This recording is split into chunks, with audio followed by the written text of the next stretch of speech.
Boa noite, esta é a CNN Brasil, este é o Jornal da CNN. Vladimir Putin pôs hoje fim a uma ilusão. E todos nós, no fundo, alimentávamos.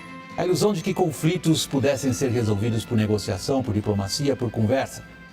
Foi brutal a sacudida que esse autocrata que manda na Rússia deu num mundo que se acostumou à estabilidade de um sistema internacional baseado em regras.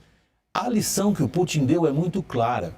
Aquilo que parece para nós tão garantido, tão dado, tão constante na nossa vida, democracia, lei, segurança internacional, soberania dos países, isso tudo é muito frágil. E se a gente quer que isso sobreviva, é necessário enfrentar a brutalidade. Brutalidade cujo retrato é a cara do Putin.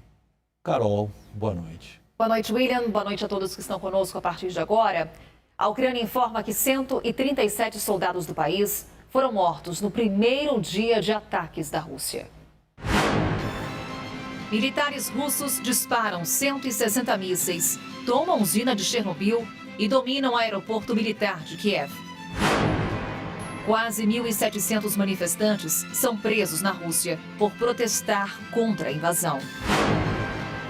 Biden afirma que Putin escolheu a guerra e que Estados Unidos romperam todas as relações com a Rússia. O presidente americano diz ainda que Putin quer restaurar a União Soviética. Mas Biden se recusa a responder como China poderia ajudar no isolamento da Rússia. E ainda, nosso repórter em Kiev relata a tensão após bombardeios. Muriel, você está me ouvindo? Eu acabei de ouvir outra explosão aqui. Bolsonaro desautoriza Mourão após vice afirmar que Brasil não concorda com a invasão. Quem fala sobre esse assunto é o presidente. Itamaraty afirma que posição do Brasil é de apego ao direito internacional. Não pretende contribuir para fazer rufarem os tambores de guerra.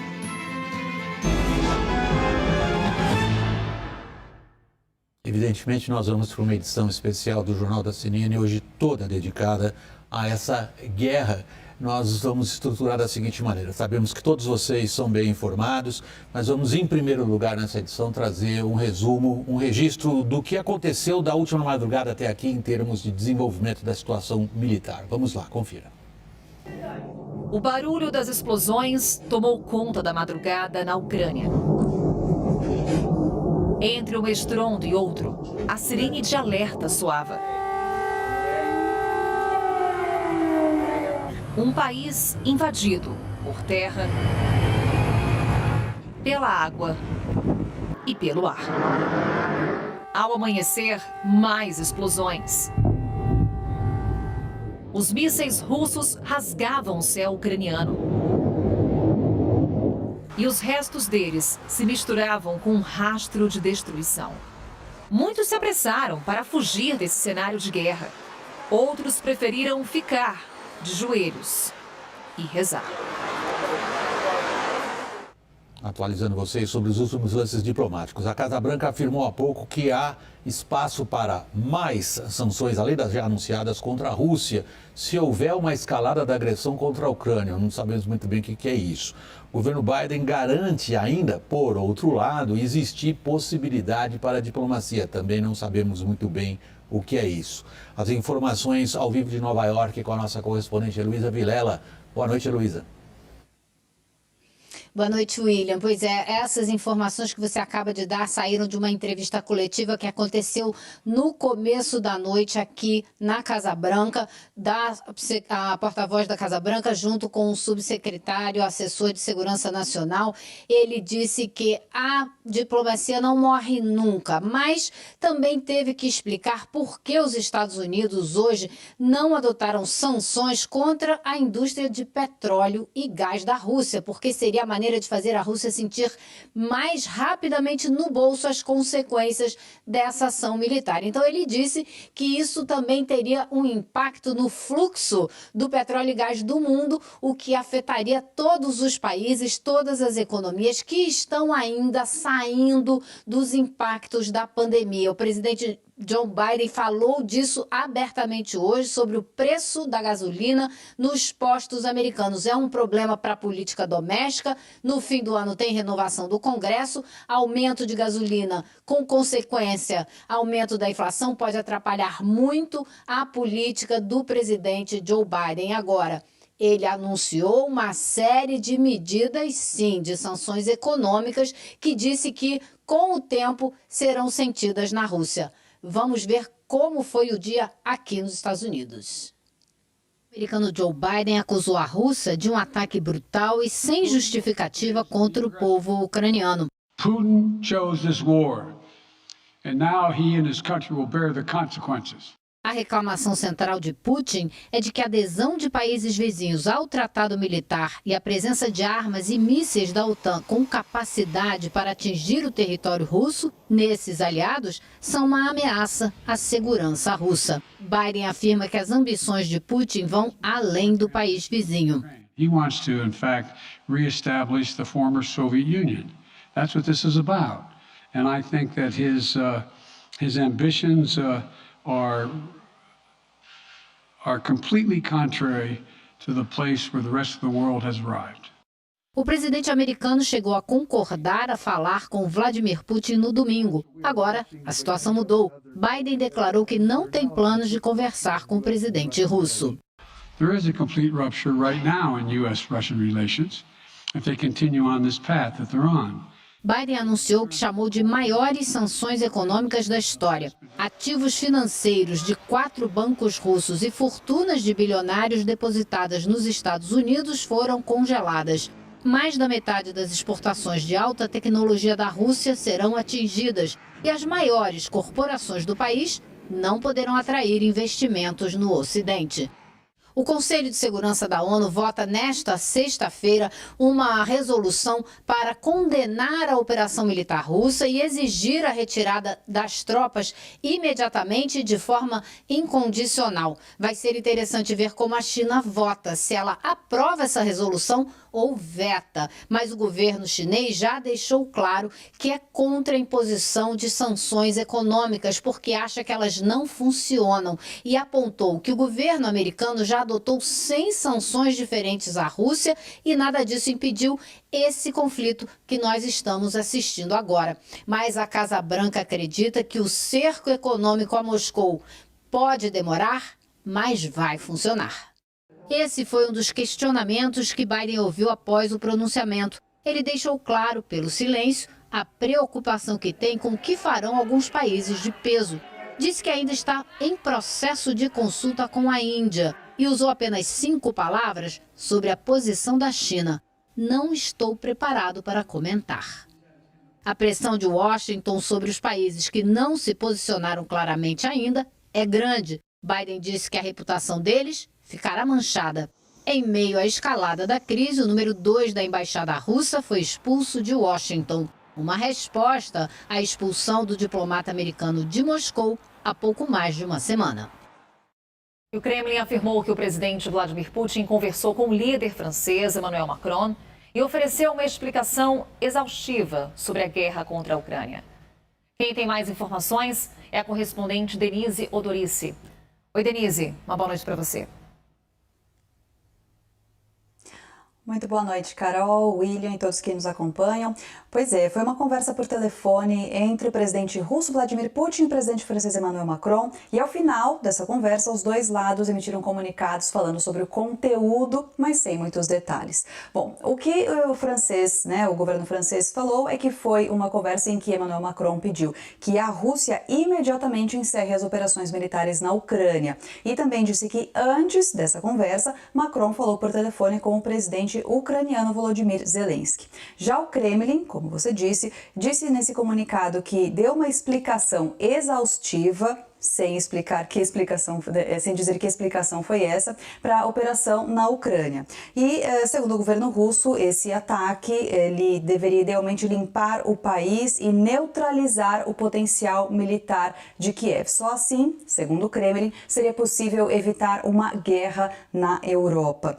Hoje, quinta-feira, a gente viu muitos protestos acontecerem em várias cidades da Rússia. Foram pelo menos 53 cidades que registraram manifestações, muita gente na rua contra a invasão da Ucrânia. E a polícia russa deteve pelo menos 1.600 pessoas nesses protestos. Essas pessoas desafiaram uma ordem policial que havia alertado que não era permitido que as pessoas se manifestassem. Mesmo assim, milhares foram às ruas e, como eu disse, 1.600 foram presas. A gente viu também muitos protestos acontecerem em várias cidades da Europa. Vamos ver na reportagem.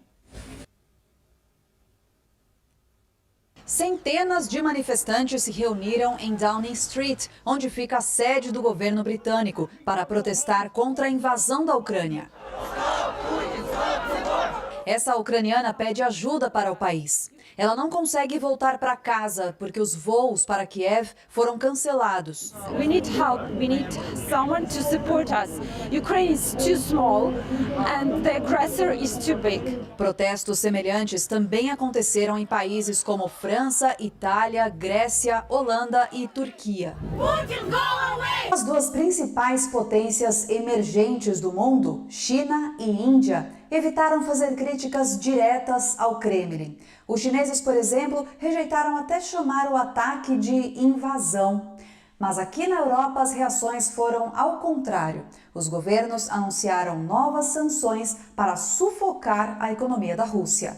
Putin will stand condemned in the eyes of the world and of history.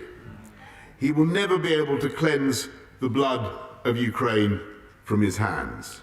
Now we see him for what he is, a blood-stained aggressor who believes in imperial conquest. O pacote de sanções britânico inclui a exclusão do sistema financeiro de todos os bancos russos e o fechamento do espaço aéreo para aeronaves da Rússia. Em Bruxelas, os líderes da União Europeia concordaram com novas sanções contra o setor financeiro, de energia e de transporte da Rússia, além de impor controles nas exportações. Mais cidadãos do país também serão punidos individualmente com restrições econômicas. These are among the darkest hours for Europe since the end of World War II.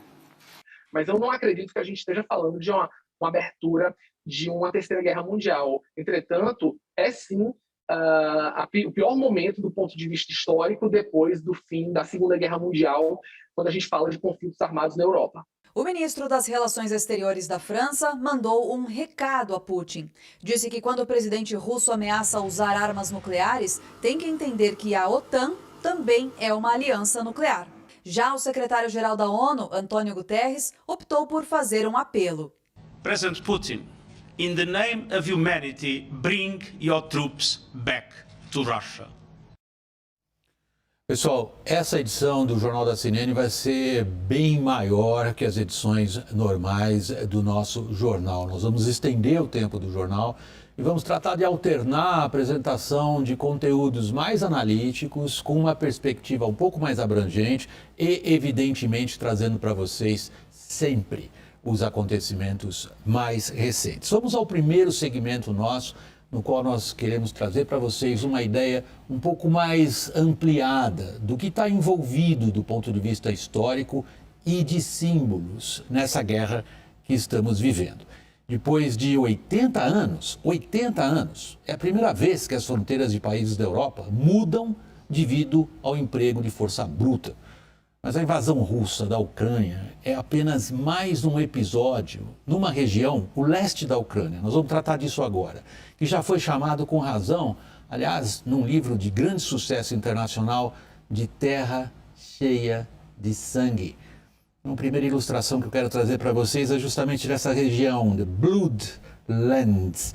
Milhões de pessoas, olhem ali para baixo, à direita, centro à direita da sua tela, é a região da Ucrânia, uma das mais férteis do mundo, e a chamada Bloodlands porque ali nos anos 30, por causa da ação de um regime comunista, do ditador Joseph Stalin, 4 milhões de pessoas pereceram devido a uma fome provocada por um regime. Não há, fora Mao Tse-tung, registro de uma catástrofe humana nessas proporções causada exclusivamente pela política de um governo. Na sequência, eu queria trazer para vocês uma outra foto histórica. é do acordo entre os então ministros das relações exteriores da Alemanha nazista, Joachim von Ribbentrop, e o ministro das relações exteriores da União Soviética, Molotov. Eles assinam um acordo, Stalin ali atrás observando a assinatura desse acordo, pelo qual os dois ditadores totalitários, Hitler e Stalin, dividem o centro da Europa entre si. Esse acordo ficou conhecido pelo nome dos dois que assinaram, Molotov e Ribbentrop. E aí, em setembro daquele ano, ambas as potências, a Alemanha nazista e a União Soviética, invadem juntas a Polônia, que dividem entre si. Aquela parte que eu mencionei para vocês logo no começo do leste da Ucrânia está envolvida nesse trato, cheia de sangue. Esses, digamos, dois ditadores, um trai o outro. A data é 1º de junho de 1941. A Alemanha hitlerista trai Stalin, trai a confiança de Stalin no regime hitlerista e mudam de novo as fronteiras através da força bruta. É a invasão da Alemanha nazista da União Soviética. Alguns dos principais massacres da Segunda Guerra Mundial ocorreram exatamente naquelas regiões do leste da Ucrânia. Eu não estou falando apenas do Holocausto. Uma parte importante do Holocausto, o massacre de judeus da política racista da Alemanha nazista, tem a sua localização ali. Por isto que aquela região até hoje é conhecida como terras impregnadas de sangue. Nós temos, e aí próxima ilustração para vocês, ao final da Segunda Guerra Mundial, mais uma série de conferências, e na mais famosa delas, a de Yalta, no Mar Negro, eu acho que a gente tem até a foto, não tem, Edu, nosso diretor de TV? A foto do presidente americano Franklin Roosevelt, o premier britânico Winston Churchill e o ditador soviético Joseph Stalin, as potências vencedoras, elas traçam as novas fronteiras da Europa. Stalin absorve a Ucrânia como República Soviética e empurra a Polônia lá para o oeste, às custas da derrotada Alemanha. Pessoal, esse equilíbrio a gente pode situar mais ou menos do final da Segunda Guerra Mundial e o símbolo dele é a construção do Muro de Berlim.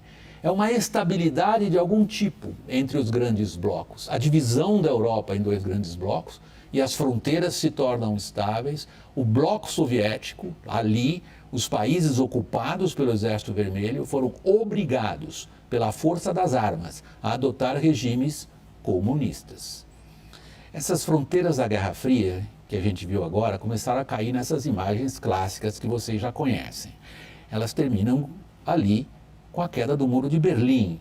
A queda do Muro de Berlim em 89, ela marca uma série de revoluções pacíficas e aí então, livres do Exército Vermelho e da ameaça soviética, soviético e russo. Para os países daquela região é a mesma palavra, tá? Só para a gente aqui ficar claro do que estamos falando.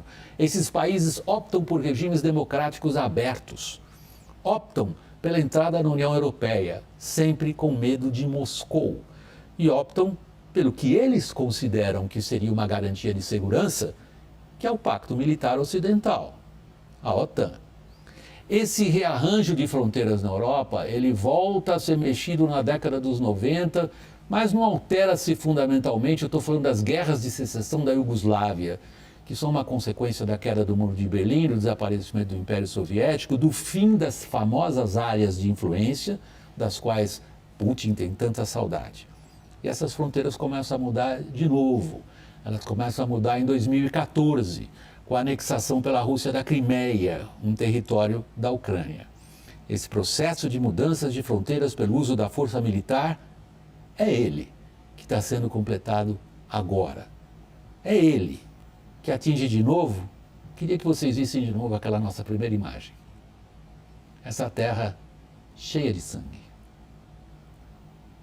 Bloodlands, o leste da Ucrânia.